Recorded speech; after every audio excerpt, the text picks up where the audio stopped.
Meeting, please come to order.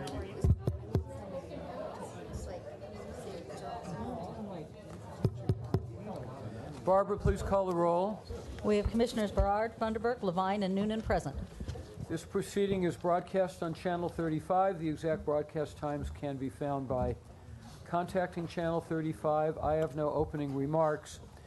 I see we have 12 speaker cards for general public comments. Let me mention that we warmly welcome the speakers. And ordinarily we allow 10 minutes per speaker. 2 minutes. Sorry, 2 minutes per speaker. I meant to say 10 seconds per speaker. 2 minutes per speaker. However, when we have a large number of speakers on the same subject, we ask for no repetition. We'll understand the points. We don't need to hear them repeated. And if we get into a lot of repetition, we'll cut the 2 minutes to 1 minute. Let me also remark, I know most of you are here on Aliso. There's no action item on Aliso today. There's no agenda item on Aliso. I just want you to be clear on that. So with that, Barbara, go ahead and call the speaker cards. Okay, the first speaker is Moises Cisneros, and after that, Faith Mirna. Hi, good morning. My name is Moises Cisneros. I'm with the LA Latino Chamber of Commerce. I'm their executive director. Good morning to President Levine, Commissioners, General Manager Wright. So the background, the issue that we have is regarding Contract 799, valued at $59.7 million. It was heard at your April 18th meeting, awarded to Associated Ready Mix Concrete. We applaud the staff for doing its best to reach out to subcontractors in our area. There was no entities or no companies representing the small business, local business, veteran, or women-owned businesses that were able to be awarded this contract. So what we request is a meeting with the staff and the general manager to discuss how this could possibly be. Of major concern for us is the statement, there were no subcontracting opportunities identified under this bid. There's a lot of transportation, haulers, concrete mixers, and other type of transportation companies providing aggregate backhaul services within the Latino community. So we're very concerned about the outreach efforts as seen on this, as evidenced by this contract. The other request that we have is a meeting with the Associated Ready Mix Concrete individuals to see about what they are doing now that they have this contract to reach out to our Latino business community, veterans, and women-owned businesses, which I think would help us to have more faith in this process. Thank you. Thank you. The next speaker is Faith Mirna, and after that, Walker Foley. Hi, my name is Faith Myra, and I'm a volunteer with Save Porter Ranch and Food and Water Watch. Drop the mic a little. Thanks. Yeah. LADWP has done a lot of great work to readjust without the use of Aliso Canyon. We've successfully avoided blackouts and gas shortages, but LADWP can do more to make our grid resilient without Aliso. We need the LADWP to expand programs such as energy efficiency, local battery storage, electrification of home appliances, more local solar. We need the LADWP to be the solution and chart a course off dirty gas. Require an independent study of Aliso Canyon and alternatives. Thank you very much. Thank you. Okay, the next speaker is Walker Foley, and after that, Alex Kim.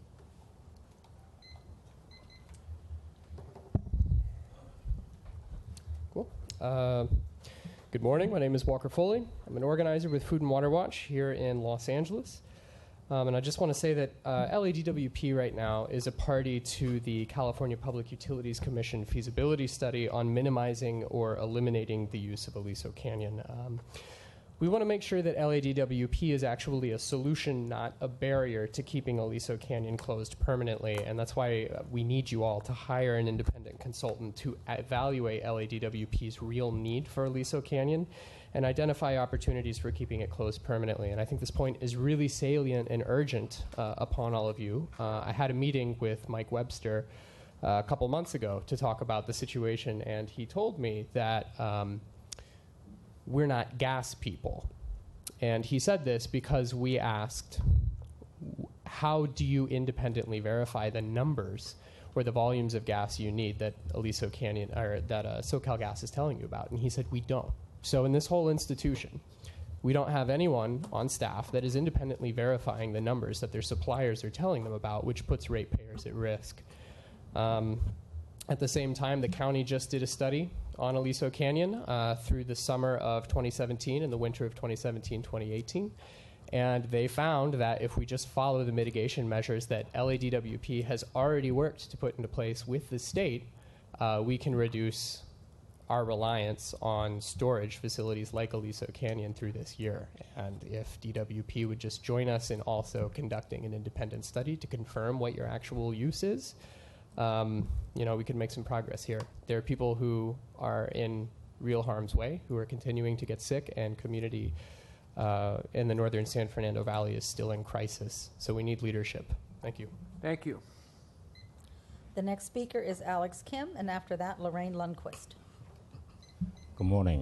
My name is Alex Kim, 30-year Porter Ranch residence. And first of all, I'd like to thank DWP, everybody at DWP, providing uninterrupted service throughout the city of Los Angeles for 557 days without Aliso Canyon facility.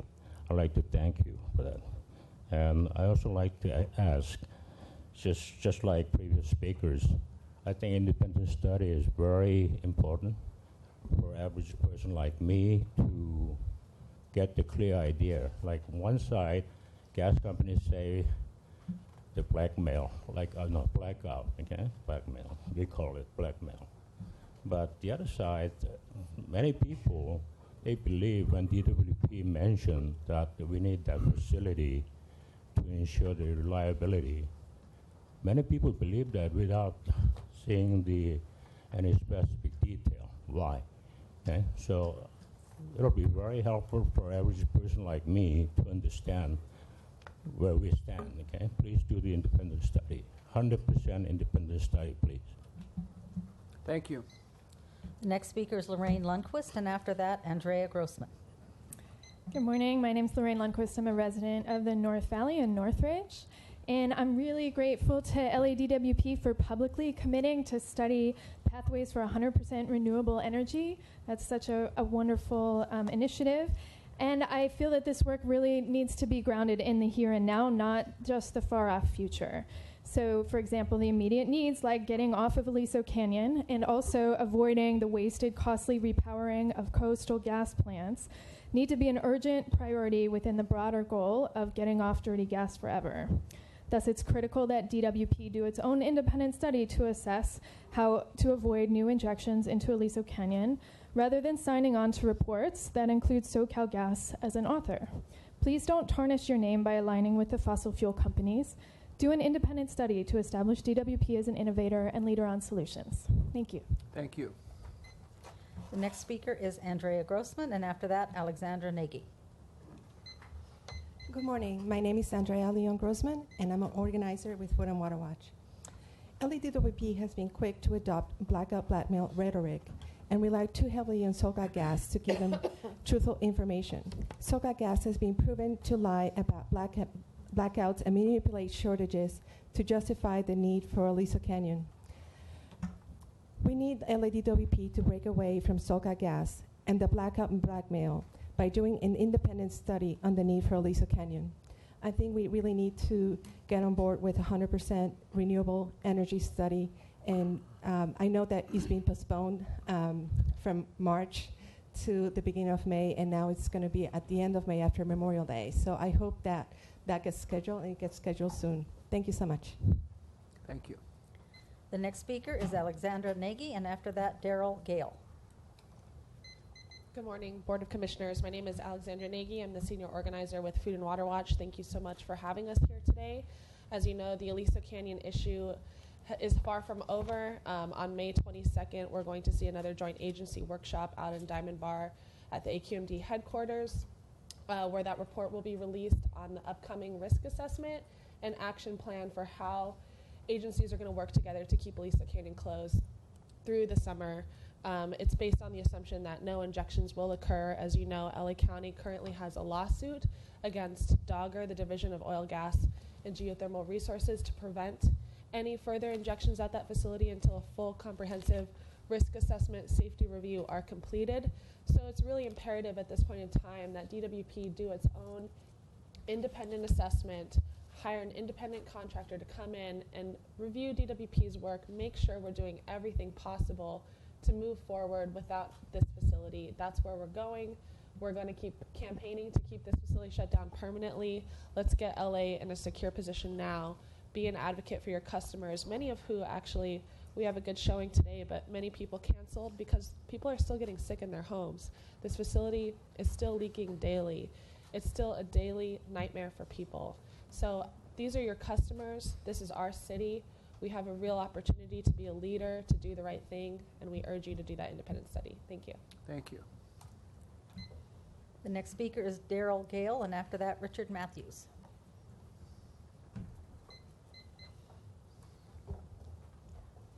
Good morning. I'm Daryl Gale, and I live in a rare solar apartment downtown. Last week, we officially hit 410 parts per million of carbon in our atmosphere. We've got 114 aging, leaking wells in Aliso Canyon.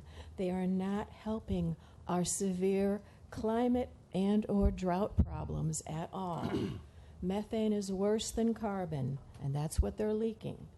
It's really unfair to the residents of Aliso Canyon, and by default, the rest of us who are suffering and contributing to more greenhouse gas emissions.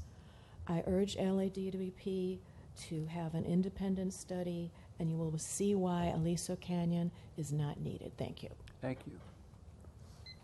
The next speaker is Richard Matthews, and after that, Tony Bastida. I'm Richard Matthews.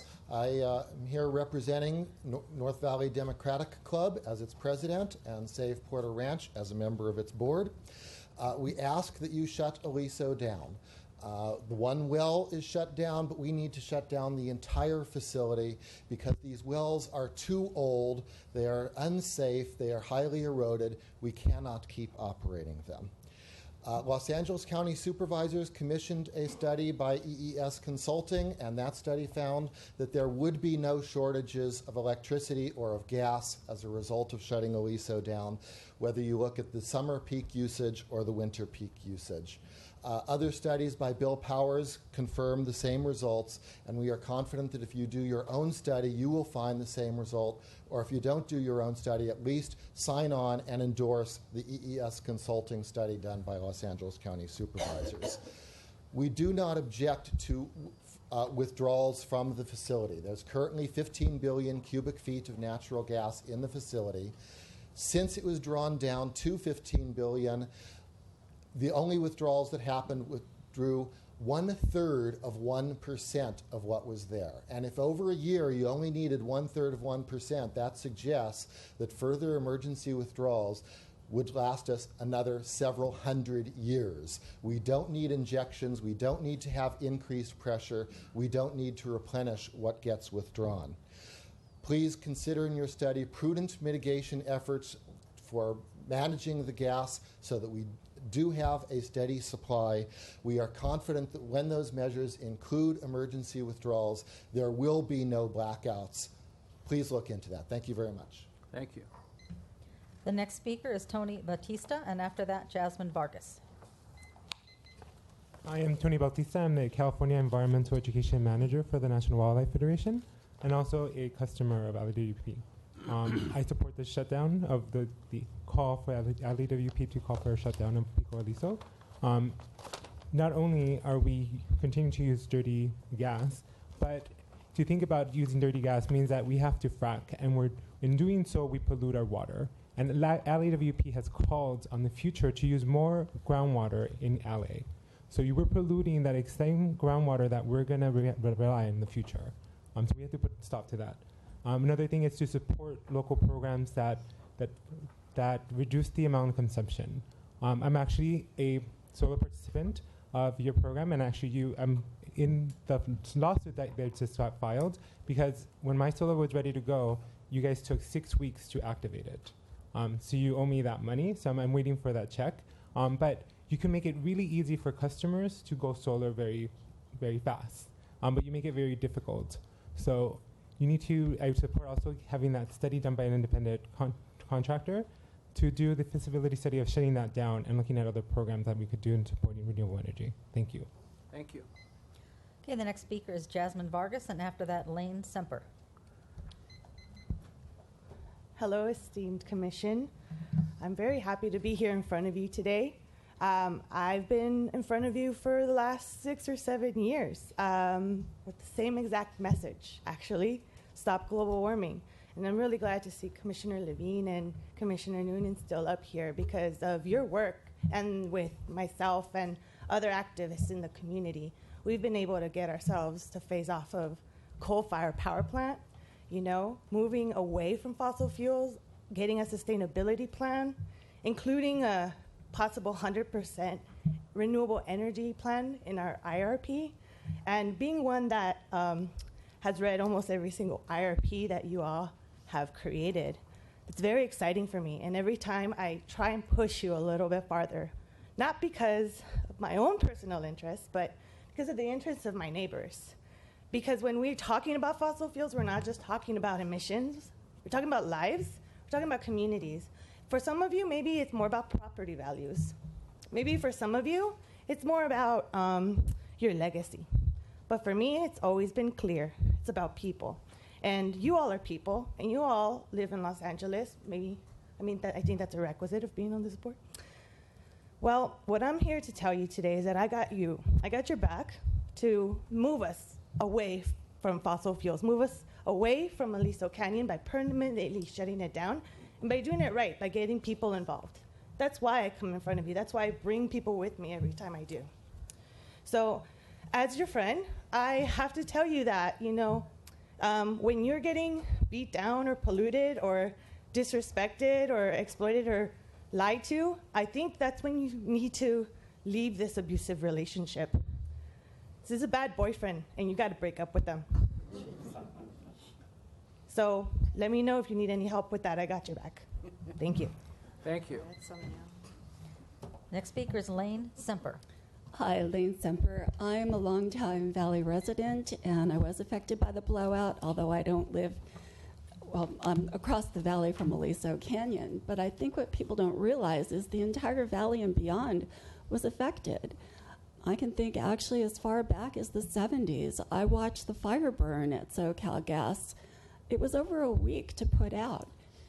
And in June last year, I was at Whole Foods in Porter Ranch. 2 fire trucks drove past to put another fire out. I know the independent studies that have been conducted by the Board of Supervisors, EES, and Bill Powers of San Diego. There was also a professor at UCLA, et cetera. We don't need Aliso Canyon. They service 21 million customers. 11 million are in Los Angeles. There's no need for them. It's been shut down for more than, 550 days plus? So I think that's proof enough. So that's on a personal basis how it's affected, whether you shop in the area, you can visit friends, go to the parks. It's bad for business. It's not smart business. And as far as jobs, I'm out of job. That's the only reason why I'm here. And I've participated in every single hearing since the blowout. Town halls, joint agencies, CEC, DWP, Dogger, and state hearings on Senator Pavley's AB 32 at UCLA. I went to Sacramento last week. I've educated myself as much as possible on this, and thank you for listening to the residents, and also on a professional basis. I trained with the Honorable Al Gore. I'm one of his climate reality leaders. Again, I'm just a secretary from the Valley, but I'm very educated, particularly in this arena, Aliso Canyon, and I'm very grateful for your consideration to conduct an independent study to prove we don't need Aliso and keep it permanently shut down. Thank you very much. Thank you. Okay, that was the last card for item 2. Okay, thank you all very much. And thank you for your testimony, and thank you for being so succinct and clear. Thanks. Okay, General Manager. I'd like Reiko to make a couple comments and a few things that I think you'll find of interest. Go ahead. Thank you. I wanted to provide an update about the recent storm we had last week. We had a windstorm that blew in on Thursday night. It lasted through Monday. There were intermittent winds with a peak gust of 71 miles per hour. It was in the metro area, which typically doesn't see that, but it was largely in the local area. Most damage was from palm trees and fronds. There were 21,000 customers out at its peak. We had a total of 85,000 customers impacted. We had 86 crews working to restore service on the 28th with an average of 52 crews. 96.5% of our customers were restored within 24 hours. This storm was prolonged and sustained, but we have dedicated crews that were absolutely committed to getting customers restored as soon as possible, and they just did a very commendable job. One thing I would like to highlight, you've heard a number of reports regarding storms. This year has been particularly harsh from January up until the most recent weekend. This will definitely have an impact, and negative impact on our safety and SAIDI metrics for this year. On a more fun note, last weekend, LADWP hosted the 16th annual IBEW Local 18 Lineman's Rodeo on Saturday. It's a skills-based competition based on number one, safety, and then time. It was by far the best rodeo that we've hosted. Congratulations to Bill Harriet as well as the whole rodeo committee for putting on this year's event. We had teams come in from Alberta, Canada, Washington, Oregon, and California. This year new was a kids competition where we provided equipment and they built solar and wind generation, and they were judged based on the output. It was for elementary, middle, and high school students. As far as the competition, we had 28 journey level and 31 apprentices that competed. For the journey level teams, LADWP placed first. Overall, Jason Barenbach, Mark Hughes, and Michael Beach, congratulations to that team. We also finished first, fourth, 8th, 9th, and 10th overall for the journeymen. On the apprentice side, LADWP had 6 of the top 10. Dakota Elliott was 6th, and Kyle Morgan finished 3rd. So, congratulations to them all. Thank you. Thank you, Reiko. Questions, comments? Comments from commissioners on agendized items and requests from commissioners relating to departmental operations? I did. Commissioner Funderburk. Yes. I want to thank the work of DWP's staff in the sustainability office. I went to the city plants event, and Commissioner Sutley Nancy Sutley gave a rousing reprise of the work that DWP has done in energy efficiency. Along those lines, about a year and a half ago, I had the interesting opportunity to meet some people from some of the lesser-known areas in our city, particularly in Watts, and meet members of the Repower LA Coalition. One of those members, and I'd just like a brief moment of silence, died suddenly since our last board meeting. For those of you who met him, his name was Big Mike, and he came in here generally with his sidekick, Max Shorty, and Big Mike is small and Shorty's big, but he died at the age of 54 suddenly, and he was getting the word out in Gardena about electric vehicles. So I just wanted to pause and have a brief moment of silence for him. Okay. And to the work that he did, it's going to continue, and to make sure that all the people in the city who are forgotten and left out are all brought into the fold. They're all our customers, and we aim to treat all of them equally. Thanks. Thank you, Bill. Ratepayer advocate. I'll have brief comments on items 6A and B, and also 27. Okay. Okay, I understand there is a desire to flip items 7 and 6 so that item 7 will go before item 6. And item 7 is mainline and trunk line replacement program. So a big portion of our capital improvement program is addressing the issue of our aging infrastructure, and primarily want to discuss in particular our mainline and trunk line replacement program. So we've got two of our division directors, Susan Rogani, who's in charge of our engineering division, and then Breonna Lindsay, our distribution director. And joining them is Gwen Williams, and she will bring up, I think, later Professor Keith Sullivan from ASU. We've entered into agreement with them a couple of months ago to help us and assist us to move the contracting process forward much more rapidly and really smarter for us to be able to meet our goals for our infrastructure replacement program. So with that, I'm going to turn it to Susan, because she's looking at me. Thank you. As Rich said, we're here to discuss our trunk line replacement program because a focus of the water system is to target our aging infrastructure.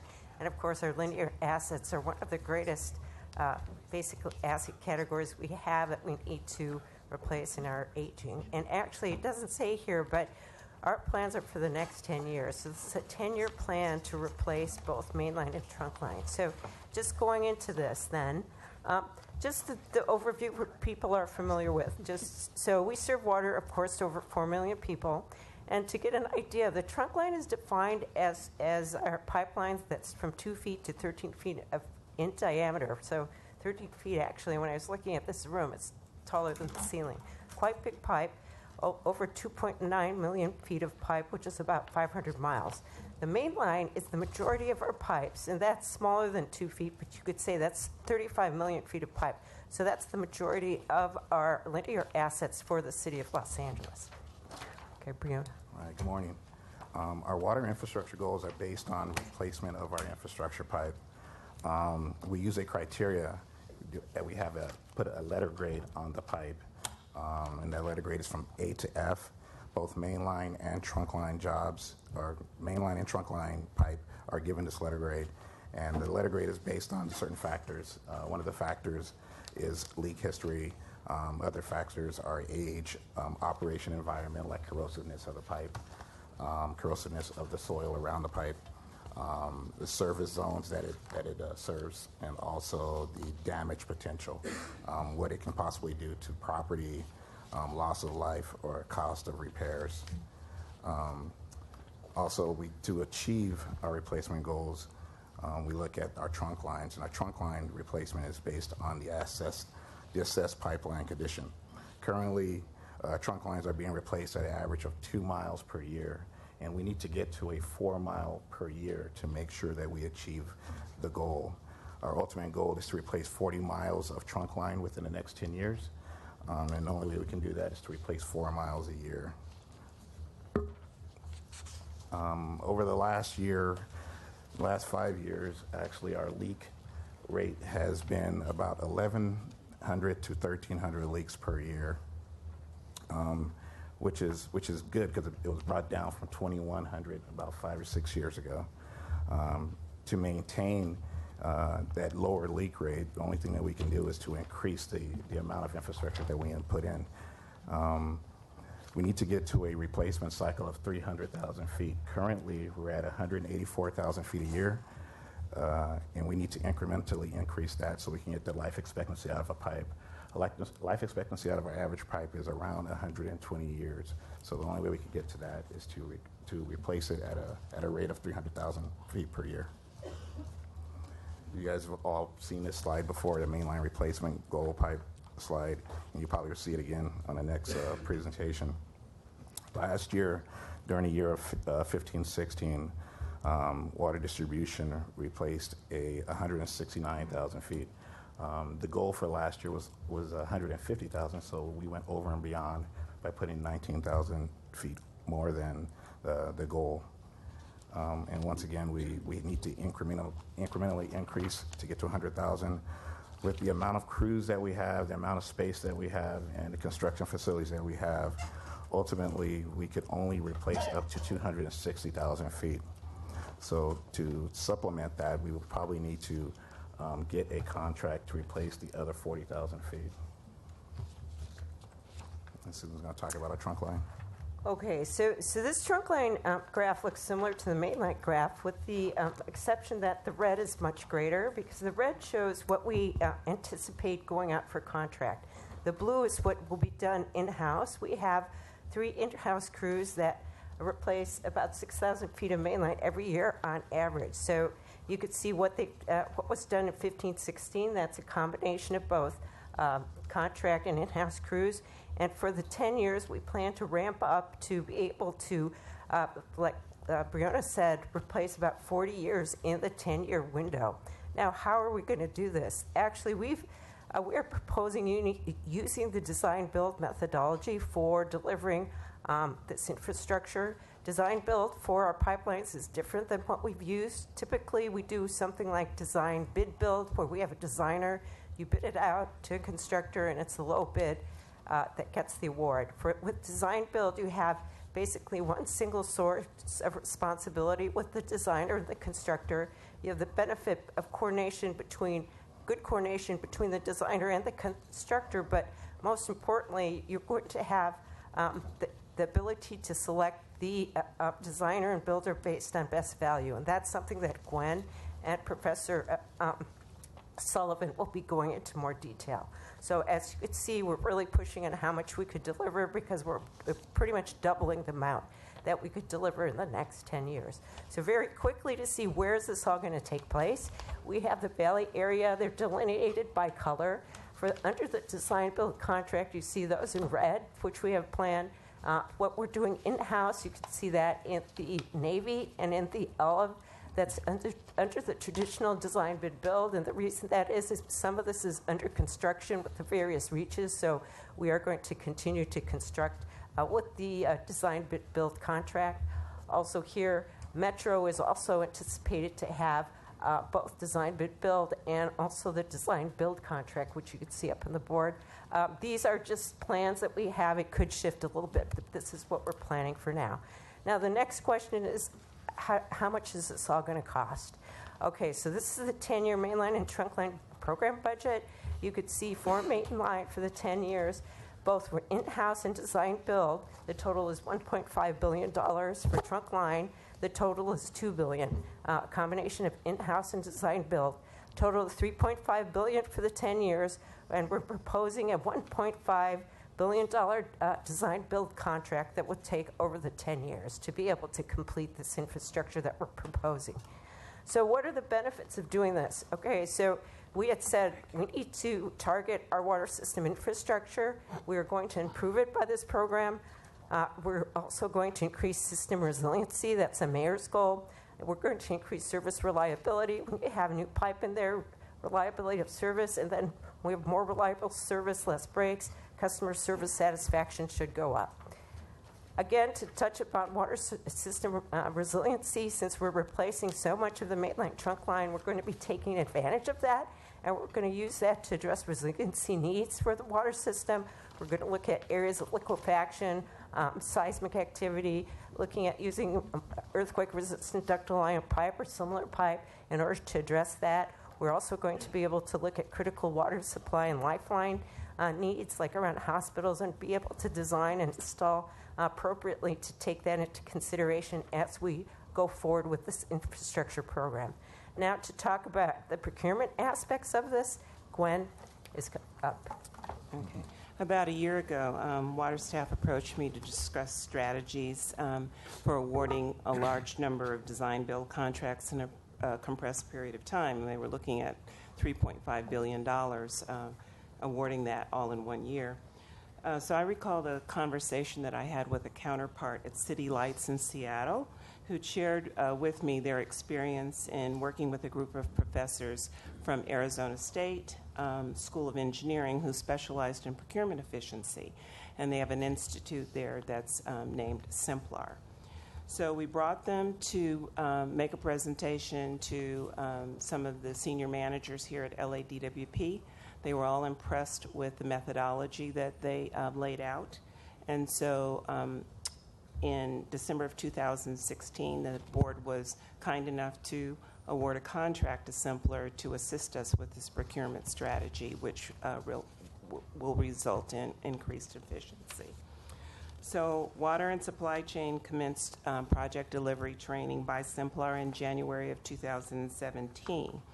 Along with trying to compress the schedule for our procurement process, one of the things that we had to look at also was the ED4 process, the Executive Directive 4 that requires approval of design-build ordinances by the Mayor and City Council. And what we did was we looked at LAWA, because on their LAMP program, they included all of their projects for a number of years in one request for a design-build ordinance and moved that forward to the City Council, which saves them months and months and probably a year of time.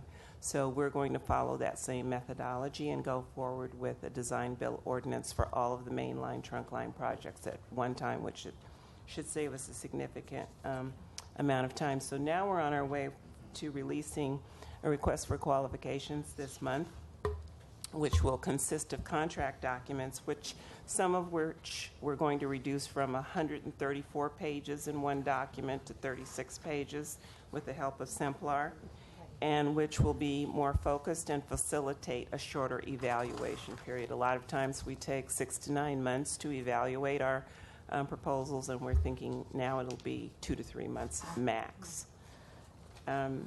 So this slide talks about the traditional RFP process that we used to utilize and the new two-step RFP process. So you can see we're moving from a 25-month process to an 11-month process. So we're saving more than 50% of the time, which will result in cost savings to the department.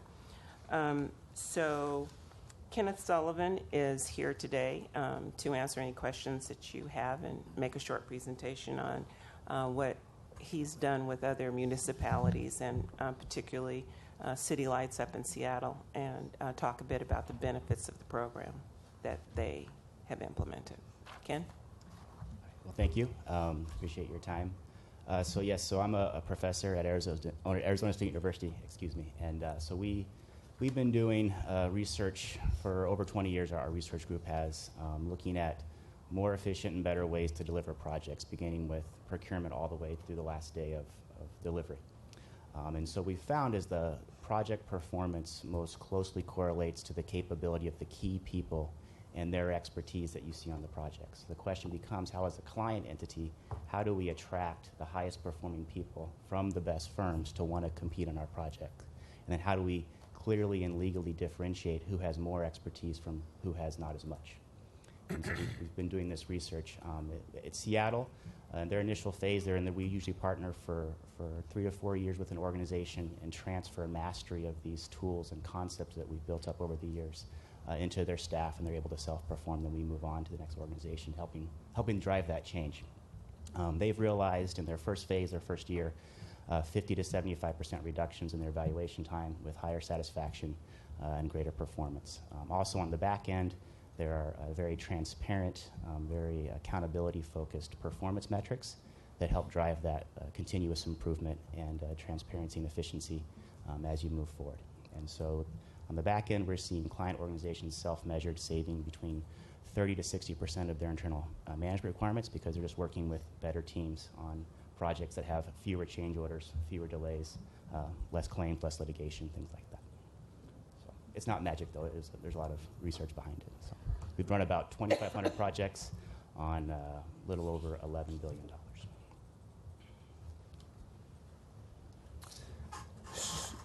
Commissioner Noonan? We'll take questions if you have it, yeah. Thank you. So I guess the first question I have is for you, Gwen. It states that you plan to submit the RFQ on 5/2017, which we're already there. Yeah. Yes, we're planning to release it this month. Okay. Right now, legal is reviewing a new set of contract documents. And they're the 35 pages that we're moving away from the 135 pages to make sure that it covers everything that we need. As soon as they finish that review of that document, we'll be ready to move out with the solicitation. Okay, and then $1.5 billion in contracts, obviously, is a substantial amount of money. So how is your outreach going to differ in comparison to your RFP process? And how much time will be allowed in for these firms to evaluate and respond to the RFQ? Let's see, the solicitation will be on the street probably for about 2 months. And I believe, remind me, we had a mainline trunk line. Did we do an outreach event with the vendors? Yes, we Yeah, we did an outreach event for the vendors about 6 months ago, I think. So it's clearly out in the community. I think we probably have some companies here today listening to the presentation. So we've been spreading the news about the fact that we've been coming up with this for quite some time. And so in addition to that one outreach effort, you're pretty much following the same protocol that you typically do for the RFP process, posting it online? It will be posted online, yes. Okay. And we recently, Susan and Louis Ting and I made a presentation at the Asian Engineers and Architects Luncheon and talked about the main line. So we're going around and talking about it to different organizations. And the 1.5 billion figure, does that include materials? Yes, it should include everything. Okay, and how will the designer evaluate which technology, what type of pipe to use in these different circumstances? Or are you also planning on, making one large purchase to incorporate just one type of pipe? So the methodology we're going to use for this, it's even though it says design build, we're going to have the ability to review what they're doing at the 30, 60, 90% design hold points. So at that point, we're also going to be looking at areas that we identify that could be seismically active or liquefaction. We'd certainly give that out as information, but we would have the expectation that they would be addressing that. And so as we go forward, we would have the ability to work with them at those, what we call those gate points, to kind of guide them and say, okay, well, this is something maybe that we'd like to use this, or can you look into this? So this is a more active design build process than what's considered a traditional design build. This is called a progressive design build practice. So we have more input into the design as we go forward. So and we'll have the same expectations that we would have on our own designers in terms of pipe material. So whether it's a corrosive, seismically active, it's a need for a high pressure or a lower pressure situation position to help guide the correct selection of the pipe, as well as just the overall cost to that. And will they be doing the bidding for the materials, or is that something that we'll oversee? No, they should be doing that. They would do that. Yes, because it's better if we have contract installed material should be installed, gotten by the contractor. In general, we try to apply that. And I would anticipate that their responses will include how they plan to go about doing that. Yes. I think that'll be interesting. I would like information on that. One of the other things that we're doing is we're issuing, it's sitting on my desk now, a request for information that we're sending out the industry to get their input in terms of before we go out with the solicitation, so that if they've got information they'd like for us to take into account, that we're able to do that. The other reason we're doing it is this is going to be a new methodology that we're using in terms of the solicitation, and we want to kind of let them know early on what it's about. Part of what Simplar does in their training is helps us understand pre-proposal meetings are also educational meetings where we're educating the contractor about how we're trying to do things in a more outreaching effort rather than waiting until they come in with the proposals and see what they do. I would anticipate that would include a timeline, because one of your emphasis is how this is going to save the department money by reducing the time. So given the comprehensive amount of work that you would like to accomplish, I'm anticipating that there will be a timeline for them to perform. And will there be penalties if they don't perform by that time? Do we have the right to cancel their contract if they're not performing? Yes, we will. And you know, the position that we're taking in this procurement is we're spending a lot of time up front rather than at the end when we're reacting. We're trying to be proactive in terms of, as Ken said, trying to make ourselves a client of choice, and so that the documents that we put out, the requirements that we ask them for, are well thought out so that we get better proposals back, spend shorter amount of evaluation time, and that our discussions with them are going to be a little bit different in terms of sitting down with them before we issue the contract and making sure that we have agreement on everything. So it's a bit of a radical departure from what we've done before, but we think it'll be effective. And then once the procurement is completed, Richard, will you serve as the main point of contact? How do you plan to work with this main contractor and designer? Well, it'll be a number of kind of a job by job. There'll be a variety of different contractors, so it won't just be one. It'll pick it. It'll be a stable of contractors, and then it will reside kind of split duties under Gwen's shop, and then in terms of the administration of the contracts on the payment side, but mostly within Susan's shop is there as in her shop. That's where we do the predominance of our contracting out.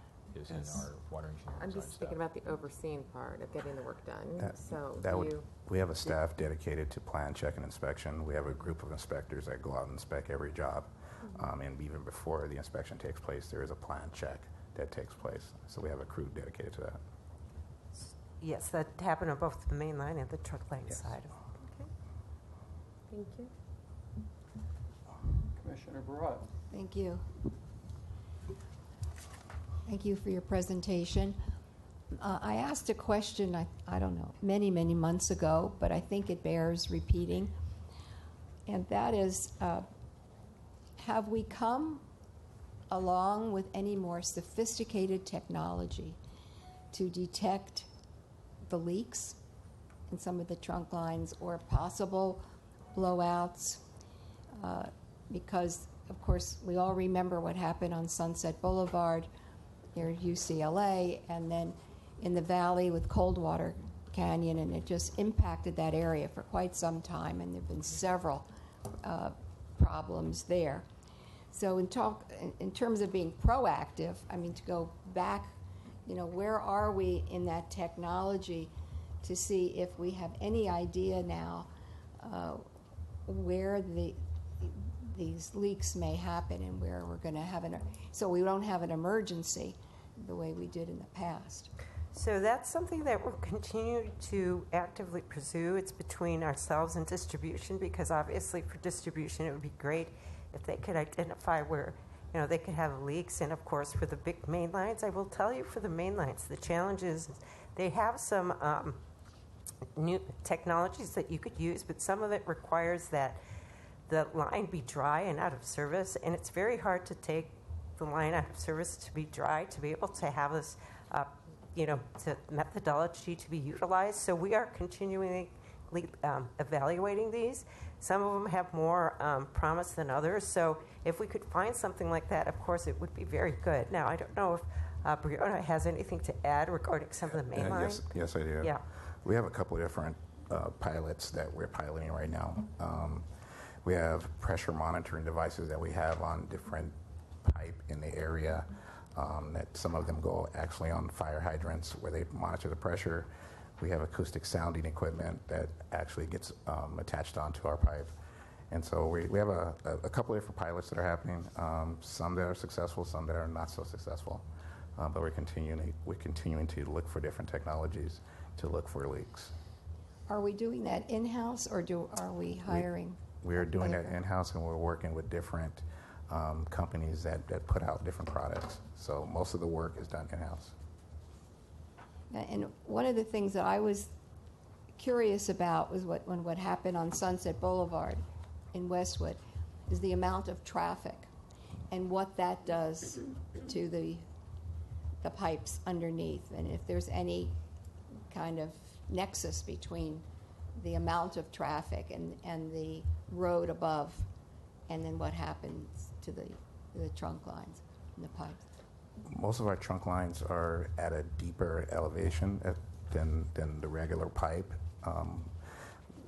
Some of the areas that where we've seen that traffic can have an impact are some in areas like on highways, but a lot of that is not associated with the traffic itself. It's associated with the street condition, and so we can say that it's the pipe, but it's actually not. It's the condition of the street that actually affects sometimes the pipe under it. So with Sunset, that was more of a corrosion issue than it was a traffic impact issue.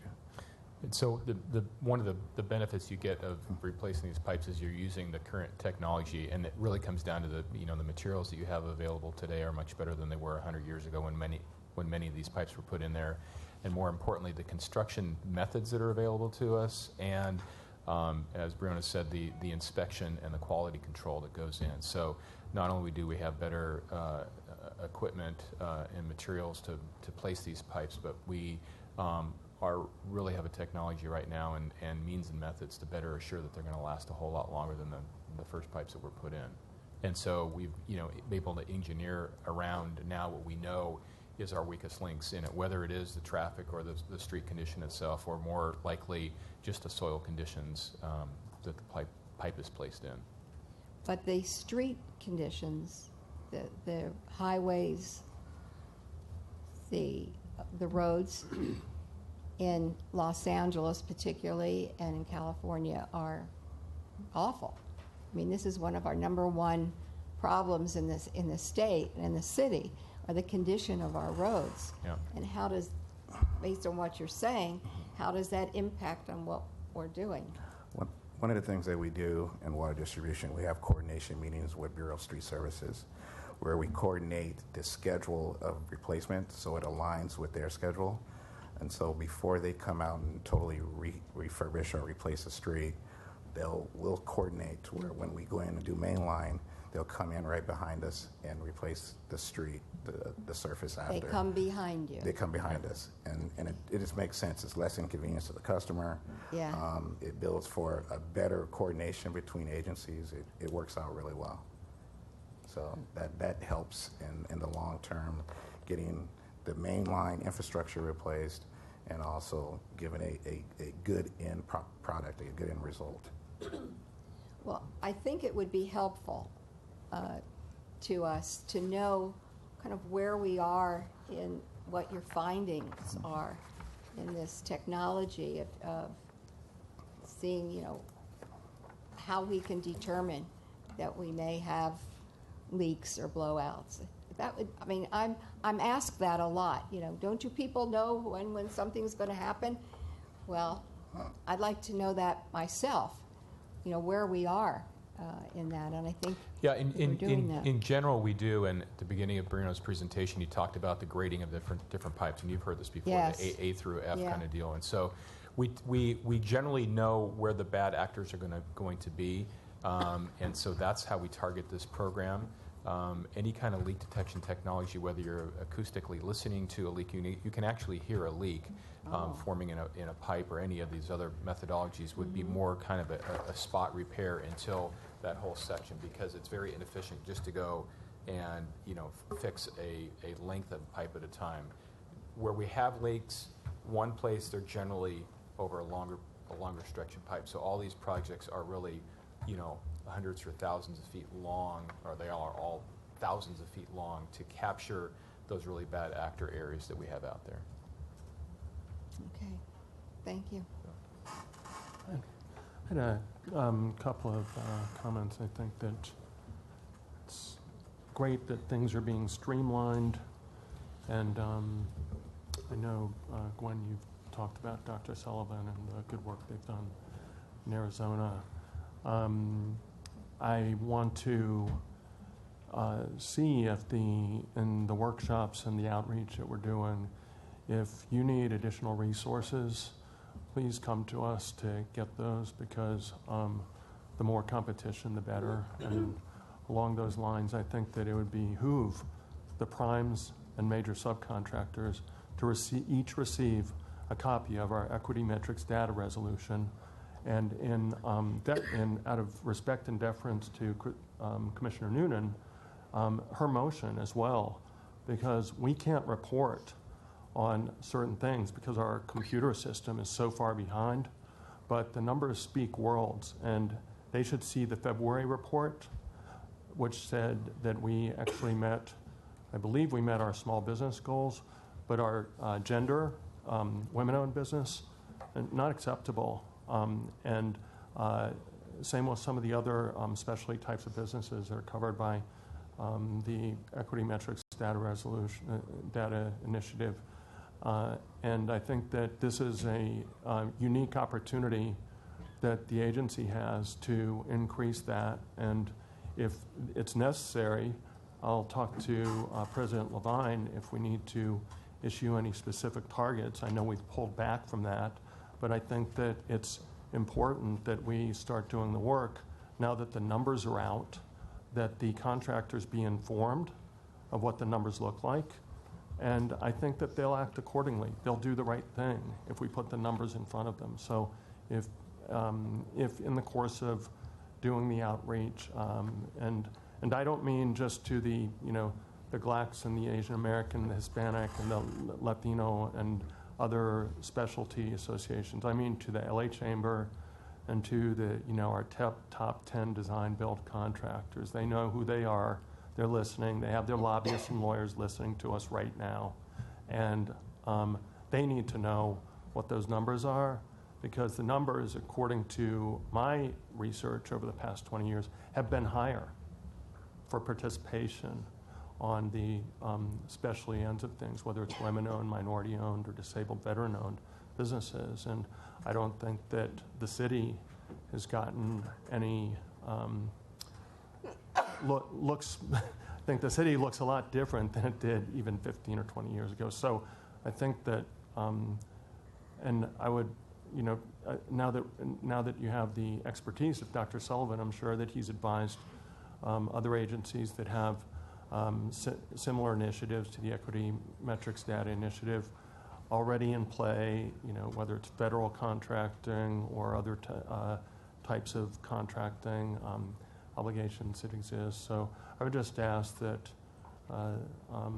that the next time we get a report back on this and the status of it, that particular piece of the contracting be highlighted, as well as some documentation on how it was conveyed and how many times it was conveyed and what was conveyed.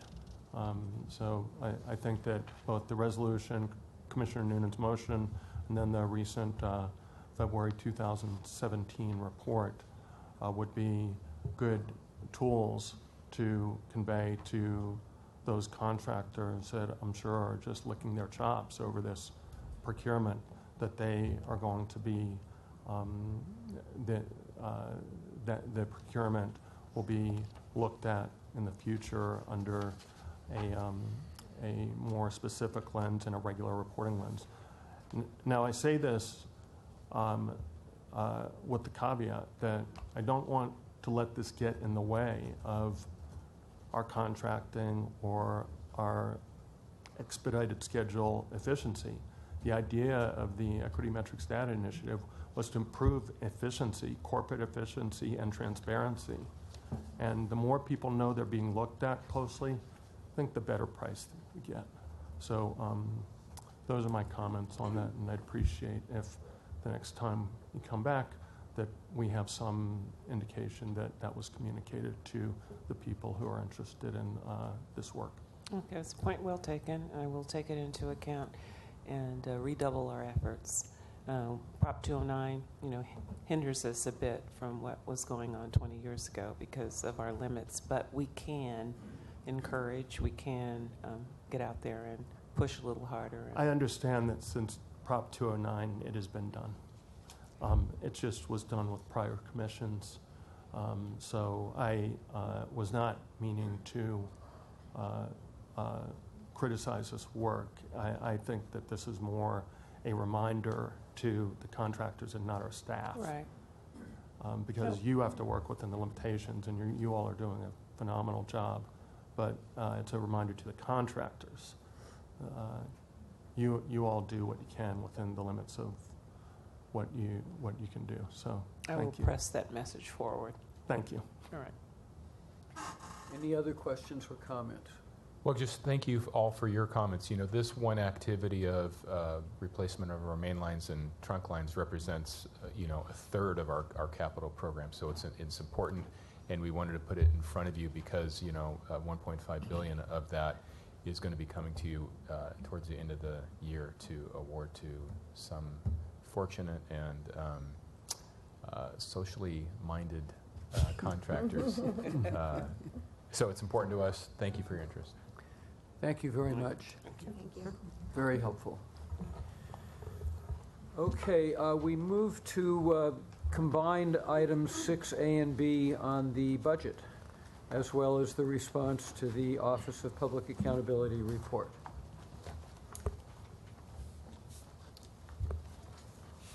Thank you very much. Commissioners, Neil Guglielmo with FSO. Yes, so we've been working very closely with Dr. Pickle and his staff since we had that discussion with the preliminary budget to address some of the questions and issues they've raised and to help walk them through some more detailed financials that we have. So we have prepared a brief presentation that we'll take you through right now. So obviously, thank you to the commissioners for approving the transmittal of the preliminary budget back in the March meeting. As you know, our rate action, now this is a little dated, but it's been about 12 months since the rate action went into effect in April of 2016. As has been reported by the OPA and has been reported by other consultants as well, we know that the city and the department has challenges when it comes to our procurement process. It could take a year, 18 months, in some cases up to 2 years to try and get some contracts in place. It's one of the limitations that we have and limits our ability at times to spend some money that we have planned. Additionally, we have difficulties when it comes to recruitment of and filling of positions across the department. We do compete with our utilities. I think we're a great employer. We have very good benefits. However, we do compete with our utilities. We have some, I'd say, critically impacted classifications. For example, linemen. We were talking about linemen's rodeo. That is a class that utilities are competing for across the country. And so looking at our, I would say, our very mature workforce, we have a lot of folks who are fortunate enough to be able to retire. About 40% of our workforce can retire within the rate period, the 5-year rate period. That's a significant number of really experienced, knowledgeable employees who potentially will be leaving the department. And so that's one of the issues that we have, and we're going to speak to that in a second. So the department is part of the preliminary budget, and what you'll see coming up the next presentation on May 16th, the final budget for 17-18, what you'll see there is an increased investment in labor funding going forward beyond that which had been planned for during the rate action. Largely that's working with the operational organizations to anticipate their needs and the expected attrition that we will be having. So we're trying to ramp up, in some case, the hiring. You may have staff that are being brought on board and being trained so they can pass on, the experienced staff that we have now can pass on some of that knowledge and experience to the new staff before they've departed. So in some cases we're over-hiring in certain areas knowing that as the attrition takes place, it'll be writing that labor budgeting. So that's an area that Dr. Pickle and his staff pointed out was a deviation from what had been shown in some of the rates presentations previously. Now, what's important to know is that we have other non-labor expenditures that are coming in less than what we had planned for. Again, going back to the time it takes us to get through that procurement process, whether it's materials and equipment and supplies, or if it's trying to get actual contracts in place, it's taking a bit of time. And so our ramp rate is on a slower trajectory on the non-labor expenditures. We're coming in below plan. And so that's helping to offset, more than offset, the increases we're seeing on the labor side. So in terms of those investments, again, we've been going through with the RPA our financial plans as well, looking forward to see as we make these changes on the labor, non-labor side, what does that do for the rates? And what's important is that these changes are not impacting our customer rates. Because we're looking at that balancing between non-labor and labor expenditures, we're coming in at, or in some cases, like for the Power Revenue Fund, below what we had planned for during the rate action overall. So that's an important point. Now, if you look at the comparative, it's going to be a little bit hard to see on these charts because I can tell you I can't actually read that from here. But what the first pie chart is attempting to show you is the rate budget. This is the capital and the O&M, the average increase. You can see there the labor, which was $142 million or 13.7%. The non-labor, $898 million or 86.3%. And so what we're doing is we're comparing the 2013-14 actual budgets, those actual expenditures for those years, against what was in the rate plan for the 15-16 through 19-20 fiscal years. That's the exact same comparative we did during those rates presentations, of which we've done many with our stakeholders over that last year. Now, if you look at the next pie chart, it shows you what the proposed budget looks like as compared to the rates budget. And what you'll notice there, obviously, is that blue section, which is the non-labor expenditures, have come down. Labor has increased. Labor has increased. That red slice, it's gone from that $142 million to $323 million, or roughly 35%. What's new, though, is the labor associated with the CCB remediation, all the settlement-related work, the billing and collection system. That's about $40 million right there, roughly 4.5%. So that non-labor has come down, the labor has increased, and there's some details there on the tables below as well. So now to try and look at labor specifically, what we show here is the blue line at the very top represents the planned labor, the red line below represents the planned labor that was part of the rate budget. You'll see the trajectory there going from roughly that 1.788 or 1.8 billion to say 1.9 billion by the end of the 1920 period. The blue line above represents the revised labor funding numbers looking forward over the same period of time.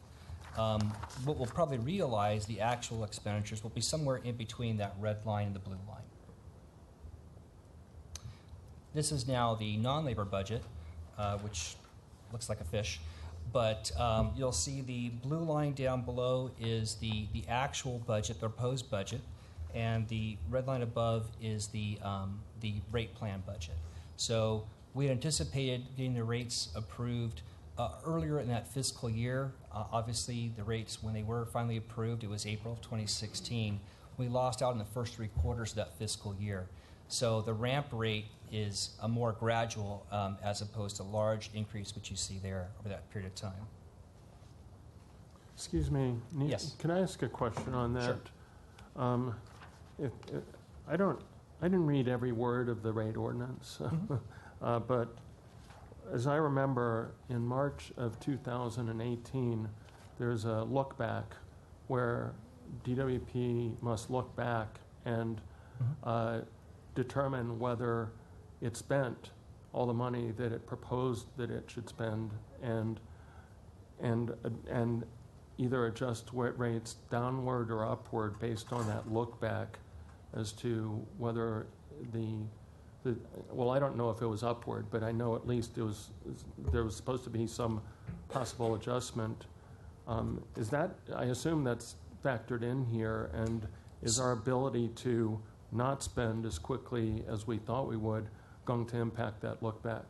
That's a great question. Yes, the interim rate check-in period is built into the ordinance, and essentially the latter part of 2018 is where the department will be updating the financial plans, looking at the past experience over the past couple of years in terms of how those pass-throughs and the rate structure has worked, because we did make some changes to the rate ordinance to our actual rates and the rate design. And so there was a desire there that was articulated by the RPA, in which we agreed with, that we really should look with a 5-year rate action somewhere in between to see how have things gone so far, and do we need to make changes at that point going forward. So now a lot of, when you look at the rates themselves, we have a number of pass-through adjustment factors which are adjusting coming to your board, whether it's a quarterly basis on the power side or semi-annually on water. And much of those costs are actually recovered through those pass-throughs, and so those are adjusting. We don't have to wait until later on, a few years from now, to adjust them. They're actually adjusting now. For example, water infrastructure was a new pass-through adjustment factor that's approved as part of the rates, and that adjusts annually. So we don't have to wait for 2 or 3 years to go by before that can adjust. But that is the benefit of having those pass-throughs. Aside from the pass-throughs, which I don't know if it would be called the discretionary budget or whatever, aside from the cost adjustment factor amounts, is the lack of ability to meet the numbers attributable to non-pass-through factors, or is it primarily pass-through factors in terms of the numbers? I know that our cost of water has probably gone down quite a bit, for instance, which you can't read in a graph. Right. Nobody says, there's no footnote that says, by the way, cost of water went down by 80%. Right. But so much of the variability that we see here is related to the pass-through adjustment factors. How much isn't? Well, we have the base. There's actually some slides that we'll get into later in the presentation. We can show you, as we underspend, for example, what the impact is. Say we borrow less, and then what the impact on base and pass-through is. We spent a lot of time working with Dr. Pickle and his staff to walk them through those. But we'll get to those slides, and if you just be a little more patient with me, I'll be happy to get Thank those. you. No problem. Okay, so again, we were looking at the labor slide previously. For the non-labor, the 5-year difference is roughly $359 million, or a 13% decrease. When you look at that for the 17-18 fiscal year, the difference is $500 million, or roughly 23%. And again, a lot of this is the fact that we did not have contracts in place and are still trying to get those contracts in place to spend that money, as well as to purchase materials and supplies and such. So that's one of the issues. If you look past 17-18, though, we do expect, once we've gotten those contracts in place, that we can take advantage and spend up again, reaching towards those plan targets. Okay, another area that was raised of potential concern was what would happen in the capital programs, and what would that mean in terms of would we fall behind in the ability to get the capital work done, which is important for our customers. And so we actually have seen fairly good results in terms of the critical metrics, both on the power side and the water side. What you have before you is the updated results through the end of January. We did provide this to the RPA in April. And you can see there that we have a number of targets that have been met or exceeded on the power side. Where we're behind right now is the number of underground miles of cables replaced, and that was true in the previous report provided to your office as well. And if you look at water, you'll see there water is again largely on target. It's ahead in a couple of metrics. It's behind on one of the metrics. But largely, the department is meeting its critical metrics both on the water and power side when you look at critical infrastructure investment and reliability. Okay, now this chart's a lot of fun. I'm going to try and describe it to you. It's one that has evolved based on our discussions with Dr. Pickle. And if you look to the far left column, I'll probably read it to you because I'm not sure if your eyes are as bad as mine. But the total amount there at the top is $1.46 billion net of SIAC. And that cash amount is that $559 million, which is that the top, I'm not sure if that's not showing up. It's that top stacked bar. The bar below that is the debt amount, which is that $905 million. If you look at the next column over, so that was the planned rate case, what we expected for 15-16. The next column represents the actual expenditures for 15-16. The actual amount then was that $1.1 billion. Of that, the cash was $586, and the debt was $522. And so what you'll see, if you compare those first two columns, is the total is, the actual expenditure is about $355 million less than what we had planned for. If you look then to the next column, the third column, the green column, you'll see that that difference of $355 million is broken out into two items, cash and debt. So as a result of the underspending, we issued a lot less debt. It went from that 522 to the 383. So the debt has come down considerably. If you look to the next two tables, the table above breaks out what happened in terms of that change in cash by base and by pass-through, which I think, Commissioner, what you were starting to get to earlier in terms of how that's impacted. And then if you look at the table below that, you'll see the impact on the debt side, the base and pass-through funded debt. So you'll see a significant decrease. If you look at the debt on the base side, the actuals were $227 million of base rate funded debt and $295 million of pass-through funded debt. So that difference was about $314 million less on the base side, about $69 million less on the pass-through. If you look at the cash is fairly close in that the difference is you got the 535 on the cash on the base, and the 51 the pass-through ends up having an increase in the base of about 200 and a decrease in the pass-through is about 173. This is now power. If we turn to the next slide on the water, you'll see a similar graphic again. That far left column represents the planned rate case for 15-16, just under $1 billion of spending, broken down by cash, 394, debt, 621. And then the next column represents the actual expenditures, roughly $668 million of cash and debt combined. The difference then is roughly that $302 million between what we had planned to spend, what we actually spent, and that debt is what's come down. So that debt shows a reduction from that 442 to the 179, and then it breaks down further in that table to show you the 621 in debt between base and pass-through versus the actuals in debt, which were 214 of base and 228 of pass-through. And then the top section will show you the change in the cash, again broken down by base and by pass-through. So there's a lot of detailed documents excuse me, that go behind this that we've been working with the ratepayer advocates on to evolve those so we can put those into play going forward and have that regular transparency and provide that to them as we go forward. So this is just 1 year, a completed fiscal year that we're able to perform that analysis for. But I think it's very important to understand by looking at this, okay, what does that mean? We spend a lot less than we had planned. We issued a lot less debt. And that then is broken down between the base and the pass-throughs. And then just the last slide that I have is that, again, we really appreciate Dr. Pickle's time and his team's time to walk them through all of this. We did have representatives from KPMG, our auditors, sit down with us and the RPA as we walked them through the detailed information.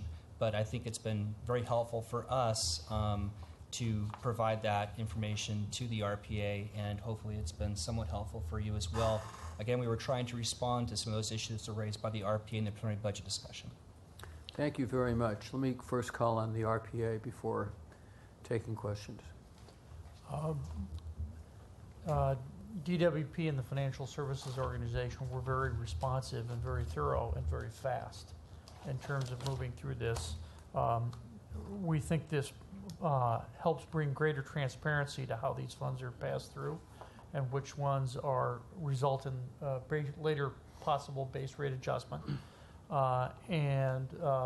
We've spared you the effort or analysis of how they flow into each of the rate components. But we have been through those components with DWP for most of the components, and we're continuing our work with them. We laud them in the increased transparency that this effort has provided on the effect of current pass-throughs and base rates. The pass-throughs kick in over a period of time.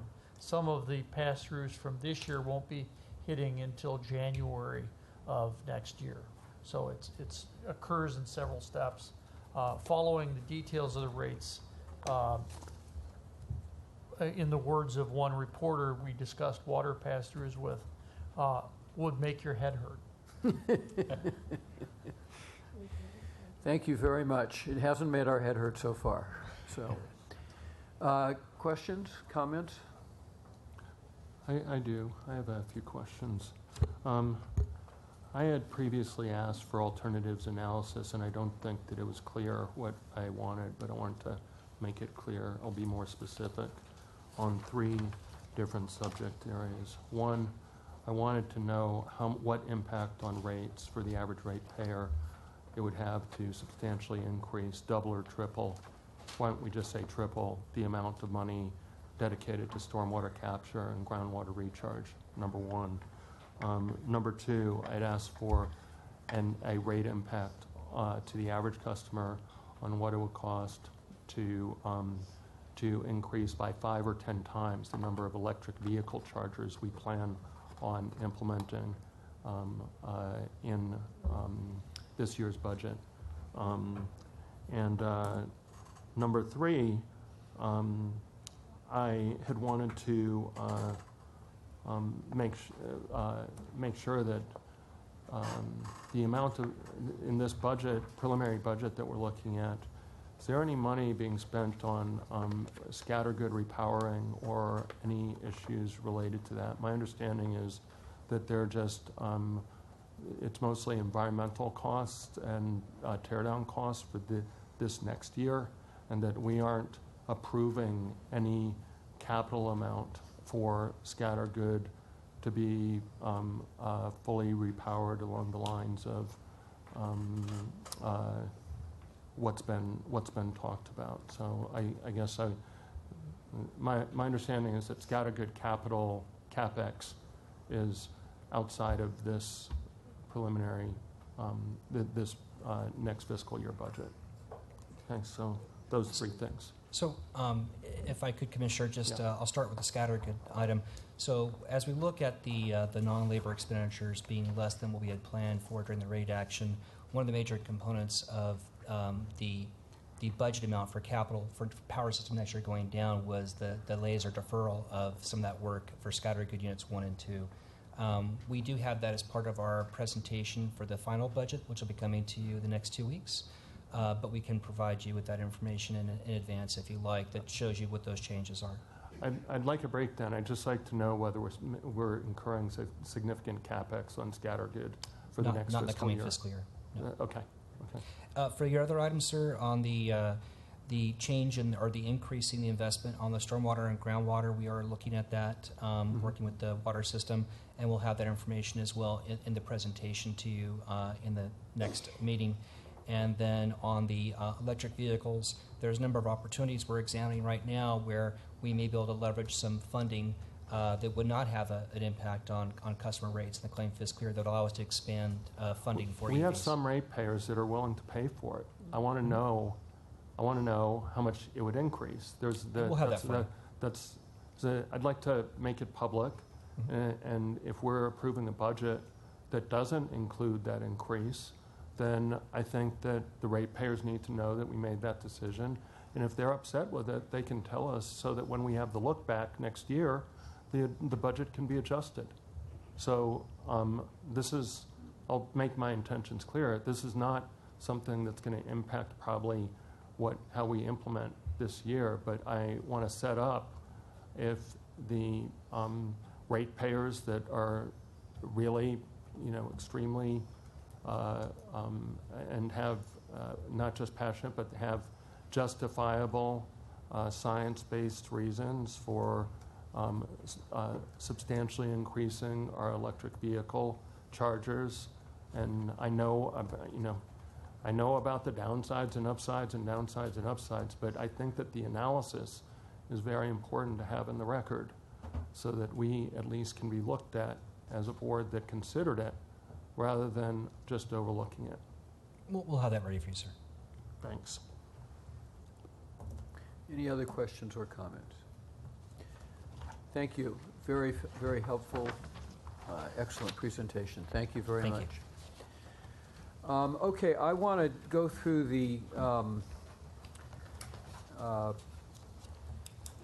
public hearing calendar and see if we can complete everything before we go to closed session. So before we go to the public hearing agenda items, we'll go to filed items 9A and 9B.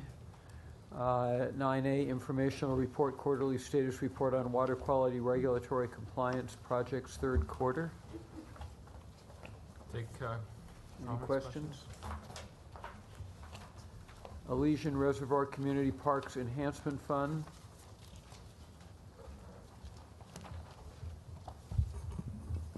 There's a report, and we'd be happy to answer any questions. Any questions? Item 10, discussion with neighborhood council representatives on any neighborhood council resolution or community impact statement filed with the city clerk which relate to any agenda item listed or being considered on this agenda for the Water and Power Board. No community impact statements or formal positions were filed by any neighborhood councils on the items on today's agenda. Okay, I understand from council that we could do items 11 and 12 as consent items, but that first we need to go through the procedure outlined on the agenda of first public hearing. We can consolidate these two items, 11 and 12. I would first call the item and announce a public hearing, then open the floor for public testimony, then close public testimony, and then we can move to our regular procedure. Is that correct, Council? That is correct, Mr. President. Okay, let's defer those until we see how we do on items 14 through 28. I understand there's a motion or a desire to defer item 26. Correct. Do I hear a motion? I move deferral of 26. Is there a second? Second. Those in favor? Aye. Aye. Any opposed? 26 is deferred. I also understand that the RPA wants to comment on item 27. Can that be, do you want that removed from the consent calendar for your comment? Only if someone else wants it removed. My comments are brief. Okay. Do any commissioners wish to remove any items between items 14 through 28 other than 26 from the consent calendar? 14, please. 14, Commissioner Barad. Any others? Is there a motion to approve 15 through 25 as well as 27 and 28? So moved. Second. Those in favor? Aye. Aye. They are approved.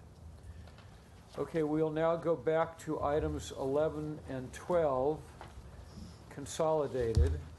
Both the resolution for the formation of the Los Angeles Groundwater Sustainability Agency and the Memorandum of Understanding for the formation of the Santa Monica Basin Groundwater Sustainability Agency. I open the floor for public testimony and comment on both of those items. Do we have any public comment? I think there's one speaker card. Yes, I have one speaker card for number 12. Number 12. Would you call the speaker? The speaker is Craig Kessler.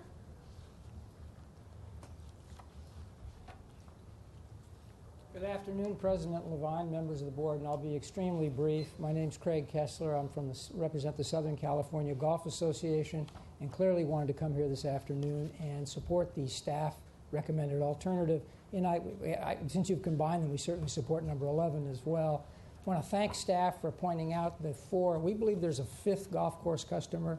A small piece of Bel Air Country Club is also part of that boundary as it's written, as it's drawn, and indicate that this is a process that's underway in Ventura County and the Coachella Valley, and the golf communities in those areas have been intimately involved in the drafting of the groundwater sustainability plans, and those are underway in some places.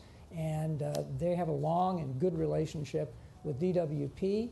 There is no relationship with what's going to be the lead agency here, Santa Monica, because there are no golf courses within Santa Monica. So we'd encourage you on behalf of your customers just to ensure that they're included as part of the stakeholder process that's outlined in the 2014 state law, the Groundwater Sustainability Act. And with that, thank you. Thank you very much. Do any commissioners wish to have a staff presentation, or can we move to a motion? I have just a question. Okay. Let's see. I'm referring to the maps that were in our packet. Difficult to read the areas. So I would like to know in the Los Angeles agency, it's really just Highland Park area there. That's the green area that's in question. Impossible to read. It is. I had to hold it up to a light. So it's a very small section. So is it just the green? Just the green, yeah. That you're talking about? Correct. And it says Highland Park. Right. Okay, and then in the Santa Monica, what's the area there in the other one? So the agency is outlined in the blue that will be formed, and the hashed areas are the city of Los Angeles. The colors just are referring to the different groundwater basins that are, so there's groundwater and under the ground, all those, and there's just these three that have different names just because of the geological formations that are there. But the department's interests are in the hash marked areas there. All right. That's helpful. Thank you.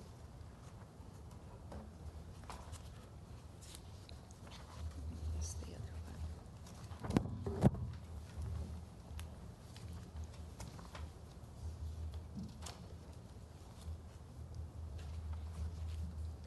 That's okay? Yeah. I had one comment. Commissioner Funderburk. Yeah, I was pleased to see this. I know that it's something from the time I got on the commission, because I'm kind of in water world myself in my day job, that Marty Adams was talking about and aspired to.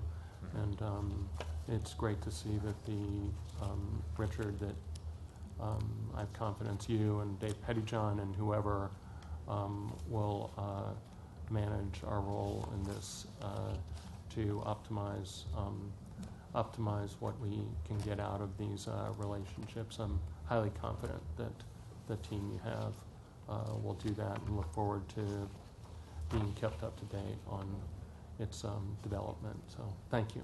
Thank you. I know it's a lot of work.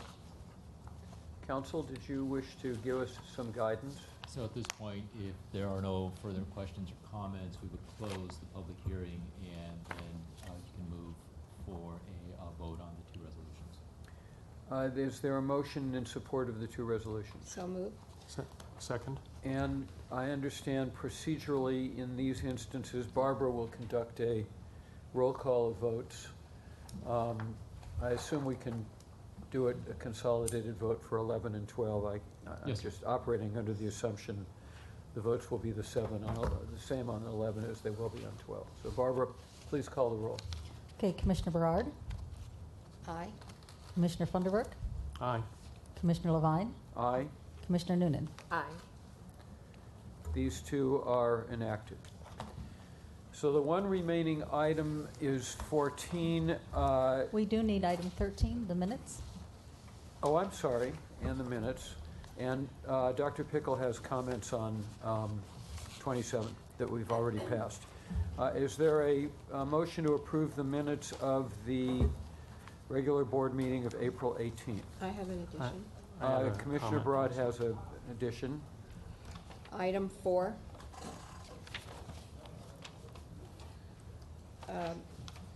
Says Commissioners Funderburk Jr. and Barad Sr. Reporting on the EV program. I would like it to be added that Barad said that that because of the amount of increased electric vehicles, the department needs to inform the Los Angeles community of the locations of the charging stations. With that, that will be included. Okay. Commissioner Funderburk? Yes. My request related to the Mayor's Executive Directive 20, which I haven't read recently, although I know it was fairly recently issued.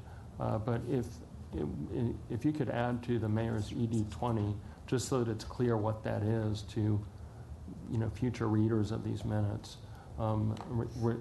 related to the department's outreach to the undocumented immigrant community. That's it. That will be included. With those amendments, is there a motion to approve the minutes? So moved. Second, those in favor? Aye. They're approved. Dr. Pickle, do you wish to make your comments on item 27? Yes. One, we support the steps the department is taking toward a smart grid program that will be a multi-decade program. And for the next year, the estimated budget amount to do the planning for that is roughly $12 million. And one of the questions we had is, what portion of that money should be included solely within base rates, subject to the limitation on base rates, and what could go into a pass-through for the Power System Reliability Program. And after discussions with DWP, we capped the amount that can go into the pass-through at $5 million.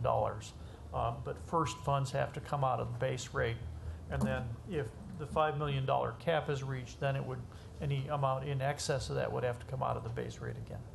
So this is just documenting this in advance of the action. Thank you. Helpful. Item 14, Commissioner Barad. Do you want a presentation, or do you want to ask questions, or both? Well, or make comments? Actually, both. Let me see, I've got some questions, actually.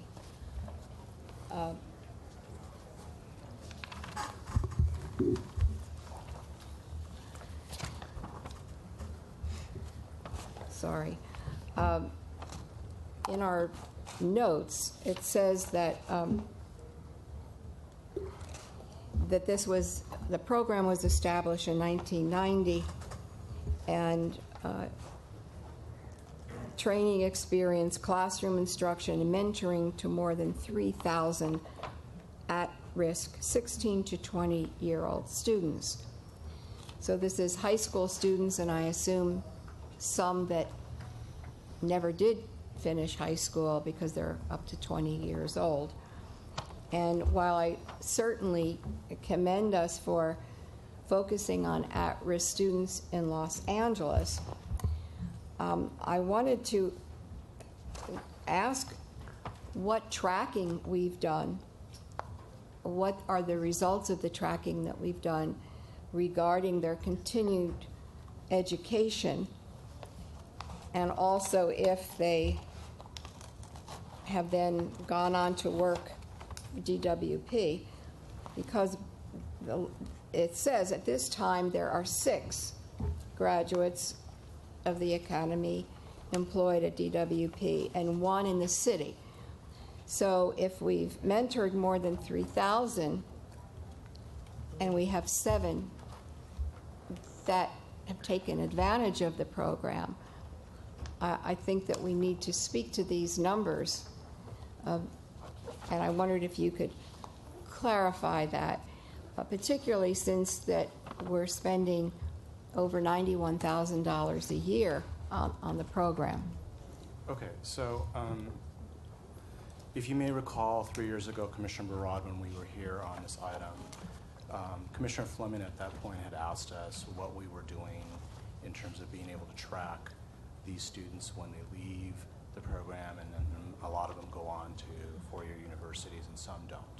And we had indicated at that time that prior to his request, one of the challenges that we had with the students in particular is that they're under no obligation to stay in contact with us or LAUSD. Okay. Since that time, we did have some conversations with LAUSD, and LAUSD has prepared a survey that they are sending to the students, asking them to continue to stay in contact with both LAUSD and LADWP as they make decisions as to what their future might be. You know, not everyone that's coming out of this program is in fact going to go to college. You know, some of them are going to go directly to the workforce.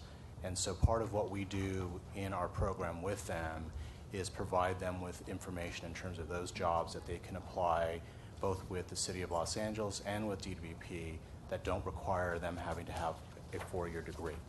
And we provide that information to them so that they understand going into this that there is opportunities for them to continue their employment with us should they be able to be successful on the civil service examination, and we have an opportunity to go ahead and hire them.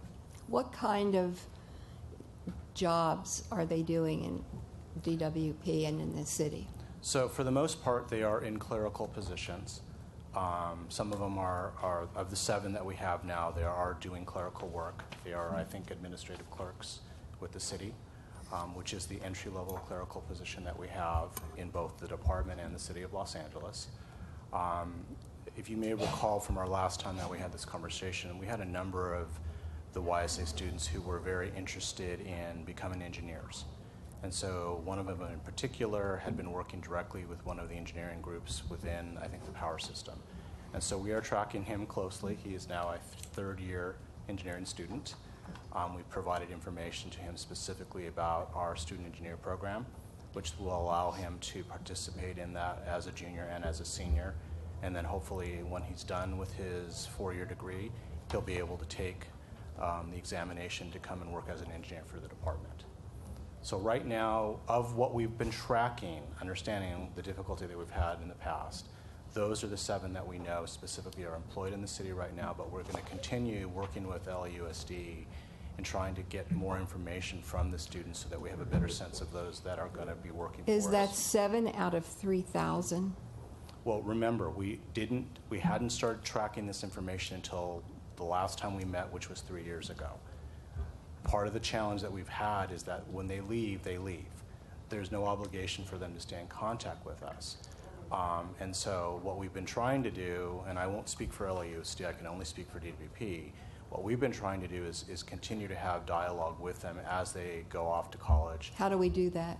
We stay in contact with them in terms of texting, social media, information like that. You know, some of them have agreed to give us their cell phone numbers, and so we have maintained contact with them. That's how I know. That's pretty vague, isn't it? I mean, texting and cell phone numbers and things like that. Well, that's how this generation of individuals communicate. Mm-hmm. But what about our generation? What about what we can ask? I understand there's no obligation. I'm not that comfortable with your phraseology, to tell you the truth. And I'm wondering, are we getting a decent return for our investment? I'll let Jose kind of explain what he sees from his end in terms of the fact that these are all at-risk students. I can't hear you very well, I'm okay. sorry. I will defer to Jose in terms of what LAUSD is seeing in terms of the program, because it's a joint partnership between Right. LAUSD and LADWP. What we do on our end is we provide them the on-the-job experience, the mentoring with a DWP employee, and the opportunity to get skills that they would not normally get if they didn't have the opportunity to have a job. Okay. Good afternoon, everybody. I'm Jose Ortiz. I'm the administrator over all the work-based learning programs in the school district. So, we're really happy working with you guys because, we're working with at-risk kids and we're trying to give them an opportunity to not only just learn what they learn in the classroom, but learn what they learn here at DWP. I'm going to tell you, I've worked with many at-risk students, and programs like this really motivate them to continue their education, and we really, really appreciate that. Many of these kids have worked with professionals within your department, and they've learned things that they didn't learn in the classroom, and you guys, by working at this type of organization, these kids get motivated, and I mean that in itself is wonderful because we don't want these students to do something bad, go to jail, things like that. So programs like this really encourage kids to be part of a big team like the Department of Water and Power. I don't know, Chris. Chris is my instructor or person that oversees it. I don't know if you want to add anything, Chris. He's the one that works with the students every day. Good afternoon. I'm the classroom teacher, work experience advisor for the program. You're with the school district? Yes, I am a teacher with LA Unified. Been teaching for 22 years. And all the students that I've been recruiting for this program have gained invaluable knowledge as well as work experience. I kind of noticed over in the corner, Yvette Furman, she was one of our mentors in the past. And a lot of the students that have worked with her, as well as the other mentors here, come from every walk of life here in the city of Los Angeles. Many of them don't realize, and recruiting with the students at the high schools, they don't understand the complexity of Department of Water and Power. Not just it's the linesmen and the grounds people that are out in the streets, but they also notice and understand and appreciate all the support office that happens here at JFB. In regards to your question with the number of students that participated in this in the past, I personally wasn't privy to a lot of that information because it was prior to me coming aboard with this program. But since taking hold of this program, I've been monitoring the students. Yes, I understand your question regarding social media and what have you. I do keep in contact with many of the students, a lot of my former students as well, at least for the past 10 years. So I'm trying to build that connection with the students so that they can continue keeping in close contact with me, not just through social media, but through emails and personal phone calls. So I personally sent out the survey after the last board meeting when these questions were brought up. We've created the questionnaire that was sent out, and we've also tried to reach out to former participants prior to our time. So we're trying to get as much data for you so we can give you a full, complete picture of this. But I can tell you right now, in regards to the impact that this has with the students, it shows them that there are more things than just being the average cook, graduating from high school, and they can continue on because they understand now that the importance of all the support personnel here at DWP. Where are all these students coming from? What Well, parts of this program is open throughout the entire LA Unified School District. So that's all the way from the harbor in San Pedro to the valley. I currently have a student from San Pedro High School who travels by bus. I was able to work a deal out with his counselors at his school, so he gets down here and he's at work by 1 o'clock till 5 in the afternoon. A lot of these kids make that sacrifice knowing they get Where off else at 5 do in the they afternoon. come from besides the harbor? I also have them all here downtown Los Angeles. All the high schools that are within a 5-mile radius, as far as RFK High School off of Vermont and Wilshire? Wilshire. Around that area. I have students coming in from Roosevelt and Garfield High School. I have students coming in from Diego Rivera High School, which is in South LA. I have some from Manual Arts High School, which is also in South LA. And the Valley? It's open to the Valley. No students have applied to the Valley. I had one student from the Valley. Students are responsible for their own transportation from their school to DWP. But are you outreaching? Yes, it's everything is sent out to every single high school in LA Unified School District. Well, the program has been going on now for 27 years. And you say that they're motivated. Something is not making sense to me if we have so few that have taken advantage of that. I mean, how do we know that they're continuing their education? How do we know that they're motivated? When 7.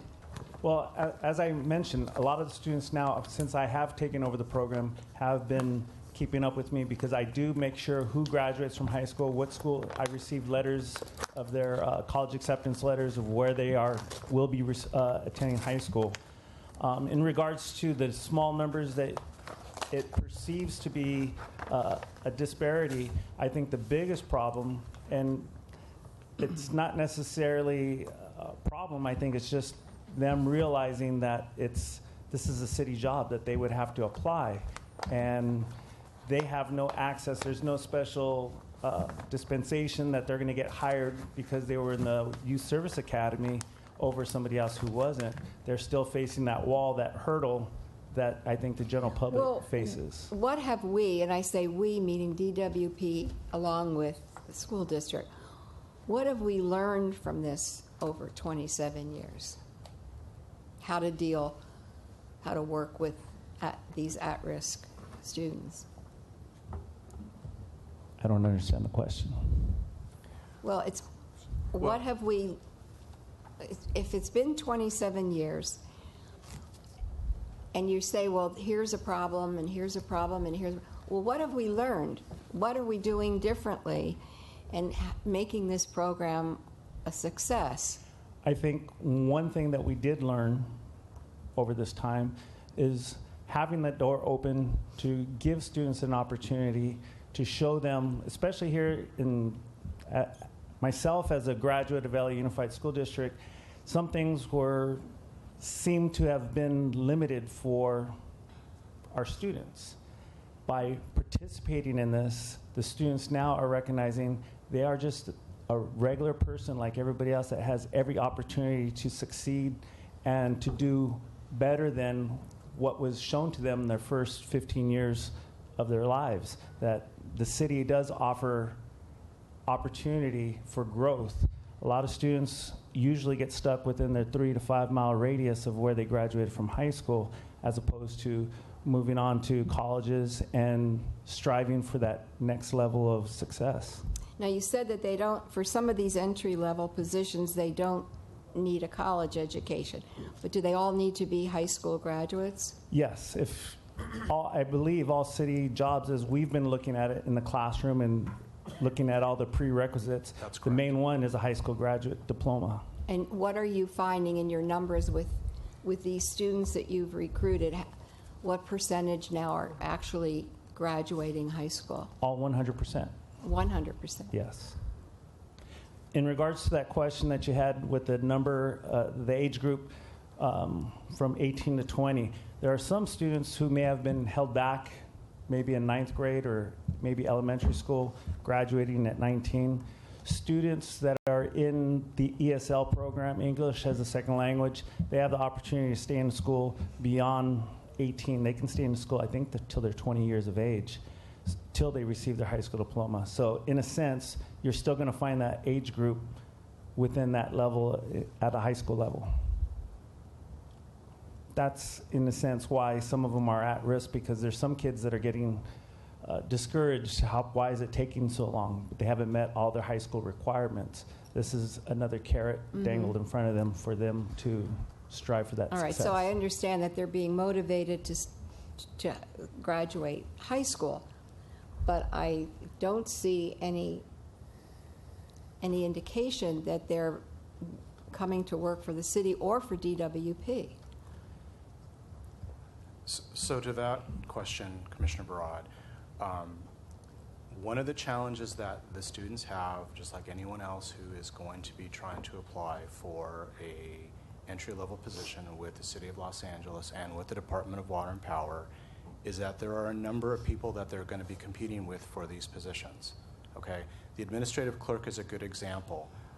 Several years ago, when we opened up the examination, meaning the City of Los Angeles opened up the examination for this position, there was 20,000 applicants for about 125 jobs in the City of Los Angeles, including positions in the Department of Water and Power.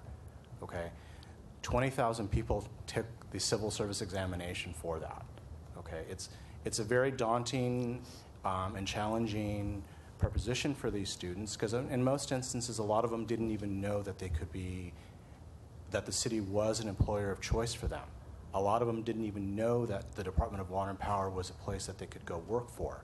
So one of the things that we have seen in the last 3 years since we last came to you and asked you to approve this ongoing memorandum of understanding with LAUSD is that we are now learning that they are learning themselves that this is an option for them. Where before they even got to this program, they didn't even know that they could apply for a city job or they could be employed at the Department of Water and Power. They just kind of thought of the Department of Water and Power as the entity that was giving them electricity and giving them water, but they didn't even know that they could come work here. So what we've done over the last 3 years is we've spent a lot of time as part of this program educating those students as to what they're eligible for to apply now when they graduate from high school and what they would be eligible for should they go and finish their 4-year degree. Well, do you see then an increase in numbers, at least of the students applying for these positions in the city or DWP? It's hard to know without asking city personnel to give us all the information in terms of who's applying. Well, you know, as a member of this commission, this is over $91,000 a year at ratepayer money. And I'm just not seeing, I think it's what you're saying is a good idea and a good cause, but I don't see the results. And let me just clarify, because I've reread this. It's not 90,000, and in fact, the title is misleading, and because it doesn't take into consideration the wages that the students will be making. So we're actually contemplating a total combined cost of the MOU and the student worker salaries to not exceed $405,000 per fiscal year. So I just wanted to clarify that for the record. Well, that's not what it says up above. It says the overall cost of the MOU shall not exceed $300,000 for the maximum 3-year term. And it says, it talks about the salaries for the people administering the program, and that will be $91,500 per year. There's a lot of underneath that, it talks about how much they're going to make. I think this could have been better written. There's a lot of numbers that aren't adding up. But if you do look right before background, it says that the combined MOU and student worker salaries will not exceed $405,000. So I do think that your questions, I think they're appropriate in that, of course, we want to work with our community. At the same token, I also have to kind of question why aren't the college counselors or teachers at these schools doing this job and telling them, in addition to applying to a community college or to a university, there's also the Department of Water and Power, and providing them information that way. Well, when we do communicate the program, they do hear about this program, so it's an option for the students at the schools. It's kind of like an additional internship. Right, it's an internship opportunity for students so they can learn more about, STEM-related jobs. Are there other entities aside from DWP that are also offering these kind of internships to high school students? Yes, so we have the Bureau of Sanitation through the City of Los Angeles that we work with. JPL, they also have an internship program. Let me think. Of course, the County of Los Angeles, they offer internship programs during the summer, and then throughout the year, it's called the Lacey J program. The City of Los Angeles themselves, they also have a summer work program. Well, it's really a year-round program now, but the majority of the kids work during the summertime. And then we have some other businesses that, they work sometimes directly with the school or through our office, where we do help disseminate the information so the students are aware of the opportunities for internships. I have a suggestion. I wonder if it might make sense to defer this for 2 weeks. Please. And have the staff think about perhaps more comprehensive answers to the questions that have been asked. I don't think you have 3 votes here. And rather than see this go down, I think the questions are important. Everybody here understands this is something we would instinctively be supportive of, but you haven't made a very good case. And rather than bring this to a vote today, I think it would be helpful if it could be explained more thoroughly, and if particularly the questions that Commissioner Barad raised could be answered more thoroughly, you're more likely to get the result that you'd like. I appreciate that. I had a couple of other really quick questions. One is, what is at risk? Because at risk can mean a lot of different things, and we all have confirmation biases where we project our own experience onto what we read. What does at risk mean? Does it mean that the parents didn't go to college? Does it mean, which is a very probably great indicator of what at risk winds up being? Does it mean that one of the parents went to jail? Does it mean that they're below the poverty level? Does it mean that the school has a 90% or more free lunch program? What does it mean? I've had that question asked by a few mentors, and exactly what you're saying, there's like different levels of looking at things in regards to the at-risk. As a classroom teacher, as someone who's been at school, and we've talked about this, we've had this discussion at many campuses. Some people feel that at-risk youth could be the youth who are consistently in some sort of legal trouble. Another area that you can look at that are some of the things that you brought up in regards to have parents graduated from college, and some of the other things can be looking at where the parents graduated from high school. Yeah. The big thing is that a lot of teachers have come to an agreement on that all high school students are at risk in regards to dropping out, going into drugs, or doing things that they shouldn't be doing, illegal activity. The reason why they say that, because there's no social economic stratus that you got to look at for that answer, because some people might throw out that proposal that youth who live in a wealthier neighborhood are probably more at risk for drug usage because they have more access, because their families have the money. Other people look at it, whereas people from a lower socioeconomic standpoint are more at risk because they don't have that access, and they see this in media and what have you, and they want to strive for that. Okay, I appreciate it, and I don't mean to stop you, but I just had it doesn't sound like that we have clearly defined what's in our resolution, which is the term at risk. And I think that among other things that Commissioner Barad and Commissioner Noonan brought up need to be answered. Notwithstanding that, I want to thank LAUSD because I know that at times you've come before the commission when I've been here, when it seems like there's this or that problem with the prove up of what's come before us. But we value our partnership with LAUSD. We understand the resource, at least I do, the fact that many of the schools in wealthier neighborhoods have educational foundations.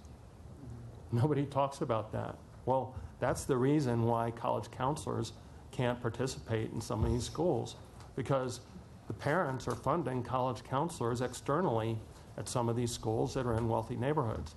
And to the point about, wealthier children being able to afford drugs, I think there's ample evidence. There's scientific data on these issues that Commissioner Broad was bringing up. I think that, my thought was, why is this so small to begin with? Why is this, this, and is one of the problems in terms of tracking and measuring, we can't measure progress without having transparency. We can't have transparency without opening the books. Is one of the problems that there needs to be more resources allocated to actually doing the tracking, because there's no excuse for not tracking the success of this. If there are how many was it? 3,000 that have gone through this. 3,000 that have gone through, and then 1/10 of that over the past, just 1/10, 27, 1.27, 1 over 1.27, or 1 over 27, whatever. 1 over 27 times the number, I come up with about 300 students. So if it's 7 out of 300, I think it would just be, just to underscore what Commissioner Broad said, just have the numbers that you have.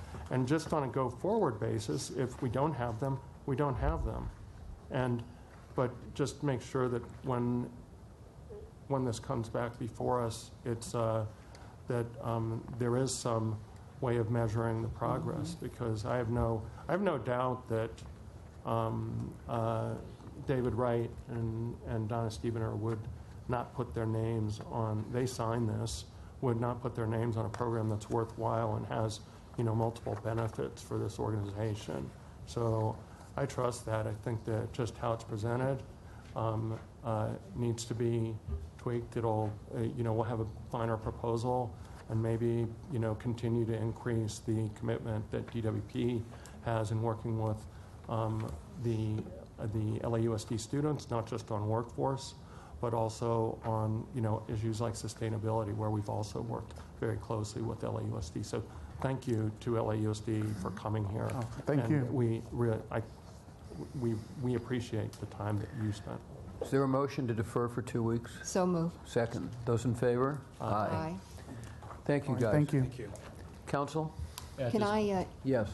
excuse me, while we're on the subject of at-risk, I'd like to bring up something else. It has nothing to do with Los Angeles Unified School District, but something that I've been wondering about and I think is relevant to what we're talking about. And while I think it's important that we take care of our at-risk youth in Los Angeles, that's where we live, I've wondered about the people in the Owens Valley. When the tribe was here and talked about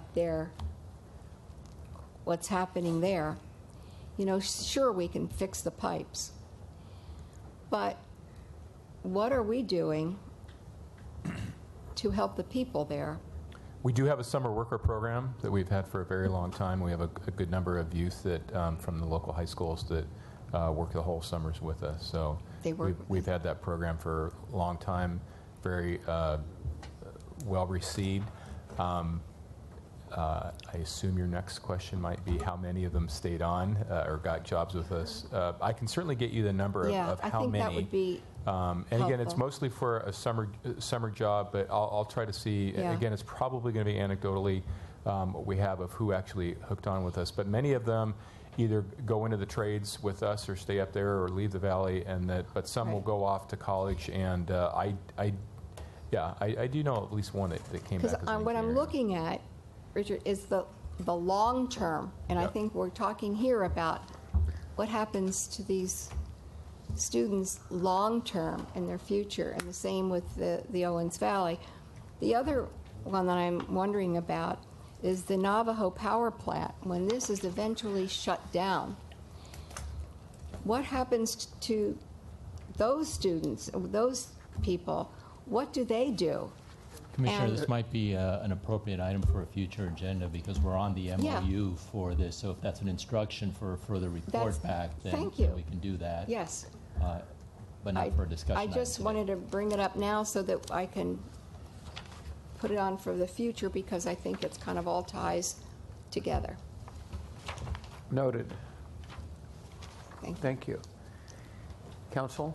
At this point, we will recess in a closed session to address the items on the closed session agenda, and in accordance with the California Government Code, we will report any final actions taken thereon.